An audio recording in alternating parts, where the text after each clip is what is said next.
How many of us have had to replace a perfectly good smartphone because it's impossible to change the battery?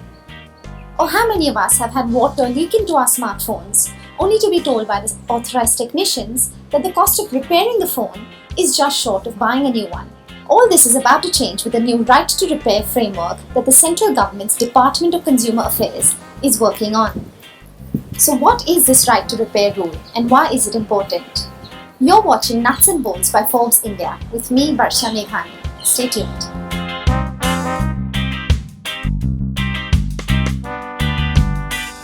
The right to repair refers to the idea that when you buy something, you should completely own that thing, including the right to fix it. So when the battery on your smartphone wears out after 2 years of usage, you should be able to replace it on your own with ease and at reasonable cost. Presently, however, most manufacturers require that you turn to them for repairs or to their authorized technicians, but they can charge a high premium. Replacing the broken back glass of an out-of-warranty iPhone 13 Pro Max, for example, can cost up to 45,000 rupees, almost half the price of a new model.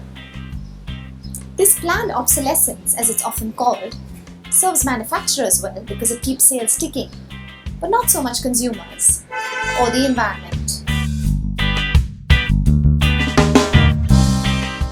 Yes, because electronic waste or e-waste, which basically refers to discarded appliances, is a huge problem around the world, and India is the world's third worst offender. In FY20, we generated 10 lakh tons of e-waste, up from 7 lakh tons in FY18. So every time we buy a new appliance or a new gadget, instead of trying to fix it, we add to that pile. Aside from the environmental impact, the right to repair is important because number one, it will help curb monopolistic practices by manufacturers and ensure that customers can get their gadgets fixed at reasonable prices. And number two, it will lead to employment generation as thousands of small businesses or third-party repair shops will pop up to help consumers repair their gadgets. Under the framework, manufacturers will be required to make all the information, spare parts, tools, and software needed to make repairs available to consumers and third-party repair shops. The products identified so far include farming equipment like tractors, mobile phones and tablets, consumer durables, and automobiles and automobile equipment. In the US, where President Joe Biden signed an executive order last year requiring equipment manufacturers to not restrict self-repairs or third-party repairs, powerful tech companies like Apple, Microsoft, and Tesla initially lobbied against it. Their argument was that by opening up their intellectual property to third-party service providers or to amateur repairers could lead to exploitation and compromise the safety and security of their devices. Tesla in particular argued that such initiatives could lead to data theft and cybersecurity issues. Since then, however, Apple has done an about turn.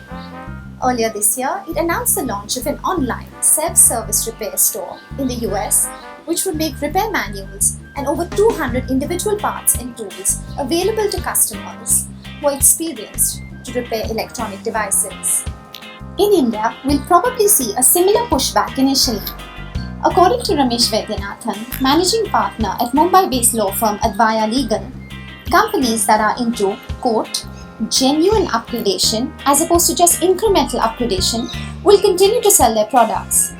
So if consumers don't see any major difference between an iPhone 13 and the next version, they won't buy into it. But if there is a definite technological enhancement, people will still buy it. So companies that are not that innovation heavy will perish or suffer, but overall, the consumer will be happy. End quote. Apart from the US, the UK and the EU have recognized the right to repair. France, for example, is well ahead of the game, requiring manufacturers to put in a repairability index right next to the price of an item.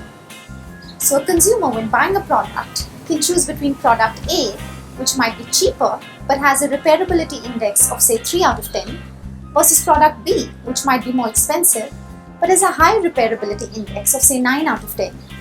So she can make an informed choice. In the end, it boils down to a reasonable request.